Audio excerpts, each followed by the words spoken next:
Welcome to the Wooper Club League Season 15 semifinals recap and power rankings. We've only got two teams left to power rank. I'm not really sure it's worth it, but we at least need to tell the people what's going on here. Had two awesome matches, me and Steve, the Boopers in the club. One of them will be a first-time singles finalist as well.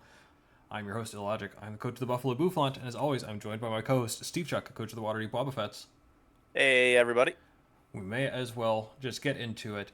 Only two matches to recap here before the grand finale, so let's find out who made the finals. In the semifinals, I usually go unhinged, but with me versus Steve, you know I have to keep it straight. The 6 versus the 8, the back-to-back finals matchups, your favorite co-hosts on this channel, the 1 and 3 overall seeds. I keep finishing ahead of Steve in the regular season and beating him in the regular season, but we split each of the last two finals. Plus, I have the curse wheel against me 2 weeks in a row. So how poetic is it that it was not the curse wheel, but maybe my own self that lost this one? Next to some excellent play from Steve, a very close 1-0 victory for Steve to move the Waterdeep Wobbuffets to the finals and send my Buffalo Bouffalant home. Turn 1 Latios flip turns out of Landorus. No fear that clutch Pashoberry cutting the damage, and Lando in turn U-turns out of a Gligar into Chen Pao. No messing around here. Out to the tanky Iron Hands to eat a Lorb Icicle Crash, doing only a third. Then Necrozma into eat a Thunder Punch for just under a third as well. Into Gligar to tank Life Orb Photon Geyser just under half. Then the faster U-turn into Empo, who also tanks a Geyser and gets up rocks on Moonlight. Then Rusoff and Earth Power, but can't survive the second one. Down goes Empo. Into Cinderace, U-turn on the Lando switch in, and into Latios to drop a Draco. That's going to KO Lando, but that lets in Blastoise, who tanks a -2 Draco and rapid spins away rocks. Nice, and then tanks the -4 Draco to a third 2 to get off a Shell Smash. Okay, Gligar sack to Ice Spinner. It's a physical variant, and into Cinder to Revenge. But hey, dummy, that's not a +2 speed Blastoise. That is a +3 speed Blastoise. Cinder sack for nothing. What a blunder, especially as Iron Hands comes in, tanks the crit EQ thanks to Shuckaberry, and KO's back. Jeez, and Hands goes down to Necrozma's Revenge too. Yanmega in substitute to force more Life Orb chip. That gets Terra Fairy Necrozma into range of a Terra Psychic, but the Bouffalant are just down him on. Electros in next to knock off Latios, then to Iron Moth, sack to Draco and Psyshock. Chen Power revenges KO's back. Yanmega Revenge KO's that too, but in a 1v1 against a fully healthy AV Eel, no chance. Electros gets the last KO of the match, finishing off the Terra Yanmega. Steve advances to the finals. So we have talked about this one a good bit between ourselves. Two plays that are regrettable. The one that really stands out is sacking the Cinderace for basically no reason. Going through the calcs and thinking, okay, I can't bring in the Cinder because it's +3. And then whenever I came to making the decision, I thought, okay, this is not max speed. I do outspeed a +1. I do, and then it sure was not +2. It was +3 speed. Obviously, could have changed some things, but that could have been the deciding factor. But still, well played yet again. We didn't take too much time to prep this either, huh?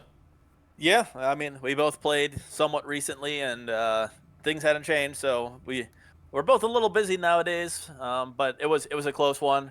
There's certainly you highlight, the misplays, especially the Cinder, and to think that I could have alleviated some of those, at least gotten a better damage roll. Maybe with the crit on the Iron Hands, if I'd gone for another Shell Smash, not being scared of the crit Draco, that certainly would have been something. But overall, very close game, very back and forth.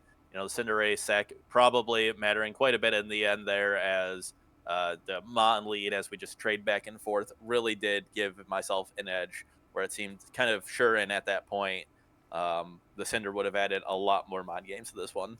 I would have loved to try and get that substitute Yanmega off to get some mind games onto the Chen Pao, but that didn't really work out. The couple sets that very much worked out for you, Life Orb Necrozma with Moonlight. Love Life Orb with Moonlight is awesome. And the physical Shell Smash Blastoise coming out to play, which was a very, very much a treat to watch. Steve still come up with new ways to sweep through the finals. Seems to be the game plan here.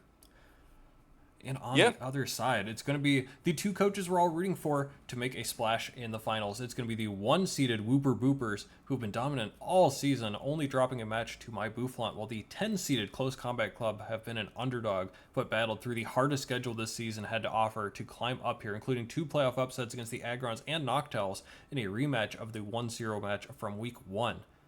This time, the miracle run of the Close Combat Club continues. Look at this dominant 5-0 win from the club, who finally figured out what the Boopers were up to. Turn 1 Raikou Shadow Ball is super effective on Annihilate, but only does a third, and that Drain Punch does almost half back while healing Annihilate back to nearly full. And then maybe the option will be to fish for a burn, so we're going to go Scald into the AV Annihilate, and it gets the burn. That lets it live Rage Fist too. Another Shadow Ball leaves Annihilate, but only 29% as Raikou finally goes down. Enamorous is the obvious revenge answer, but John will not sack the low burned Annihilate, going Colossal instead to tank the Terra Style Stellar Moonblast for only a quarter and stays in to set up rocks on the Sneasler switch, and that means Lomomola is in and wishes up on the U-turn into Sableye, and that means it's a free wish back into Annihilate, but Sableye just sets up Reflect, easy, healthy, Angry Ape again. Another screen up as Sableye takes a quarter, then out to Baxcalibur on the well-timed U-turn out into Hoopa, and you know what's coming, so Baxcalibur has to try and stop it. Icicle Crash, miss. That means Trick Room goes up. How much damage can John get off with screens up? Focus Blast hits. That does over half to Baxcalibur, and the EQ back doing just a bit over half to Hoopa back as well, but Citrus Berry means it does heal up a bit. Out to Sableye predicting the second Focus Blast, but it's a Shadow Ball from Hoopa, not wanting to rely on any more hacks to help, and it steals the Light Clay, very funny, and Sableye just goes down to Shadow Ball after a parting taunt. Last turn of Trick Room, Jirachi's going to U-turn out to Sneasler on Alomomola. Another U-turn from Sneasler into Jirachi on Wish, and Mola can easily flip turn out to Annihilate again. No more screens, so what's your Rage Fist? Switch in. Terra Water so it's not weak to Psychic Noise, but it's got so many stacks to its Rage Fist, even burned, that Jirachi goes down from 88% anyways. Dire Claw from Sneasler not even doing half, and no secondary effect either, of course, because it's burned, so Rage Fist gets another KO here too. He's running away with it. But here it is, the Destroyer of Worlds. Enamus gets off the Terra Blast to finally KO Annihilate and boost up that little bit too. What's the answer? Into Colossal, interesting, and that's another Assault Fist. Terra Blast only doing 35%, but obviously another will KO thanks to the boost, risking it all on Stone Edge, and it hits. KO. All that's left is Baxcalibur. D-Dance up. Wait, does it just win if Stone Edge misses? But you already know, Stone Edge hits again, and the CCC moves on to the finals. Their first appearance in Season 9's multi-battle season, but this time standing alone against Steve. While the Close Combat Club just keep winning, they have found their groove at the perfect time. Again, a brutal schedule, and then brutally having to face the 1 and 2 seeds in the playoffs too. And now the other brother too, facing Joey before, and now you again here. The Close Combat Club are on a roll, Steve. Yeah, they have been playing fantastically this playoffs. We had been talking about it prior to recording this, and just some of the mon selections really varied it up for them, and they seem to be working better. The Colossal, only made 2 appearances during the regular season, both of them being Power or Meteor Beam sets. But this kind of more defensive variant that they've been bringing to playoffs has really been helping out a lot for them. In addition, they've been making very good use of the Alomomola, especially the healing from Wish. That's been huge in both battles, getting Annihilate that second chance at life. A lot of coaches have been kind of forcing it down, and, they feel like they get it low and they're okay trading out Amon for that. But when Alomomola comes in, heals it back up, plus then it has all those Rage Fist boosts, it really can just go to town with that incredible bulk it has, and then the massive power, even behind the burn in this case. So they've been really using their team well, and even this week, they really didn't even need the Enamoris or the Iron Treads. Yeah, Treads was the MVP for them in the regular season for sure. Not even seeing Tornadus Therian come to this matchup at all, but just really well maneuvering the Annihilate throughout the season here too. Taking advantage of the Sableye switch in too to make sure you get the healing off as well. Sableye a little too passive there, and just able to overwhelm some opponents there with some excellent item selections. You mentioned the Colossal. I love Colossal, man. Great mod. AV this week, bringing rocks other weeks, in particular berries and such. It's been an absolute treat to watch that go to work. Boopers are out in the semifinals as the number 1 seed. Again, only 1 loss previously, and that was just a 1-0, so seeing a 5-0 loss, a little suspect there, I guess. But Steve, just happy to have somebody else in the finals here, and still a great season from the Boopers. Yeah, it really was a fantastic season from them. It certainly has shed a bright light on them, and hopefully they'll be able to all of the coaches who made it into the playoffs will continue to do well, and some of these coaches, maybe we'll see some new finalists soon, so you and I can stop stealing all the spotlight.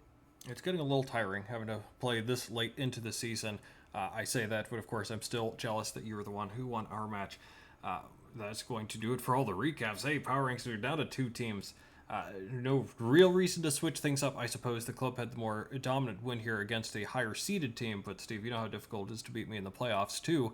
So playing me even, it still does count for something. We were down to 2 teams. Yeah, you're technically last, but the second best team, top 2 teams, you still got a pretty decent shot, I think. I would agree with that, yeah. It's got not much to go over here, so we're just going to go over the standings. Yeah, it's 2, 4, and 4 teams. How many times this happened, Steve? The upset wins in the playoffs especially have just been constant. Even times where I end up doing well and I'm in the top half, it feels like everybody else around me in the top half crumbles in the playoffs, and it's just exaggerated here more so than ever. The 8 seed and the 10 seed two teams that almost missed playoffs entirely if it were not for the heroic efforts of the Boulder Boulders to get you two in the first place. And now you're both in the finals? What's happening, Steve? It really is crazy. I'd like to point out I did win one game as the favorite, the 8 versus 9, but yeah, everything else has been an upset. Um, it is crazy to think back to going into week 8. Both the Wobbuffets and the club 4-3. Their destiny's in their hand. They can win and in, and we both lose. We are the two of the teams that lose, and we need one more of the 4-3 teams to lose. And the Boulders pull through, picking up a win against the Chius, getting all the 4-4 teams in. And I guess myself and John are quite thankful for that, as we've made quite a good run of it and have made it all the way to the finals. Some fun reminiscing things that could have potentially prevented this at all. Yes, of course, the Boulders could have lost to the Chius there, but also the Boulders had a very close match that they just barely threw against the Psyducks. That was an awesome match of the week back in, I believe, week 7. Had they won that, then they would have ended up being 5-3 and gate kept there. Another big one, the Incineroar dropping a match to the Steamrollers earlier in the season. Recall that is the Steamrollers' only win this season, and them beating the Incineroar kept them at 4-4. If the Incineroar had finished 5-3, that would have also potentially gate kept you out of there too. So a lot of fun, interesting scenarios that could have prevented you two from making the playoffs at all. But it's been a treat to watch you guys go through the playoffs. Get a few awesome wins there. It has been very fun playoffs. It was awesome to see 13 teams make it, and it's just down to the 8 and to the 10, which of course leads to our final schedule, which is, there's only one match to go over here, Steve, but I think you may be interested in knowing that we have some special plans for the finals as to what we're going to be going over here on the channel. Definitely look forward to that. Do you have any thoughts on the finals before we move on? I have some thoughts, but most of them are related to perhaps my prep. Very excited for the match, looking forward to it. John did make sure I knew before I made the announcement of the match time that he considers me his rival and wants to make sure I noted that. So, this is a very meaningful match for him, and I'd certainly like to get myself another championship while I'm on my hot streak. So, very exciting match, and we'll see how it goes. Yeah, shout out to the club. Been around for a very long time.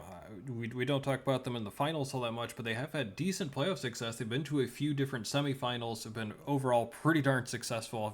Have been a very good in regular season several times.